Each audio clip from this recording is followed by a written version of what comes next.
ঘোষণা হ'ব উচ্চতৰ মাধ্যমিক চূড়ান্ত পৰীক্ষাৰ ফলাফল হাইস্কুল শিক্ষান্ত পৰীক্ষাৰ দৰে হঠাৎ ঘোষণা হ'ব উচ্চতৰ মাধ্যমিক চূড়ান্ত পৰীক্ষাৰ ফলাফল ঘোষণাৰ পুৱাহে গম পাব সকলোৱে ৰঙাপৰাত এই মন্তব্য কৰিলে শিক্ষামন্ত্ৰী ডক্টৰ ৰণোজ পেগুৱে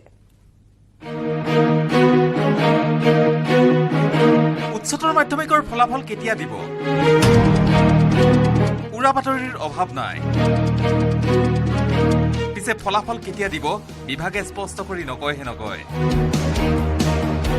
যোৱা 22 মেত হঠাৎ পুৱাই ঘোষণা কৰি 10 বজাত প্ৰদান কৰা হৈছিল মেট্ৰিকৰ ফলাফল শিক্ষামন্ত্ৰীৰ ঘোষণা মেট্ৰিকৰ দৰে হঠাৎ ঘোষণা কৰা হ'ব উচ্চতৰ মাধ্যমিকৰ ৰিজাল্ট ঘোষণা কৰাৰ দিনাই ৰাতিপুৱাই গম পাই যাব ইমান আগতীয়াকৈ মানে যেতিয়া আপোনালোকে গমেই পাব যিদিনাখন ৰিজাল্ট দিব ৰাতিপুৱা শুই উঠি আপোনালোকে খবৰ পাই যাব ইফালে শিক্ষকৰ বোজা বাঢ়িছে নেকি বুলি সাংবাদিকে সোধাত শিক্ষামন্ত্ৰী ৰণোজ পেগুৱে খঙেৰেই ক'লে পুলিচ সেনাবাহিনী বিধায়কসকলৰ বোজা বঢ়াৰ কথা কিয় প্ৰশ্ন নকৰে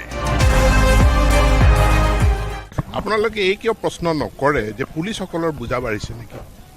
সেক্ৰেটাৰিয়েটত কৰ্মীসকলৰ বোজা বাঢ়িছে নেকি এই প্ৰশ্নটো কিয় নকৰে সৈন্য বাহিনীৰ যিসকল কৰ্মচাৰী তেখেতসকলৰ বোজা বাঢ়িছে নেকি এই প্ৰশ্নটোতো নকৰে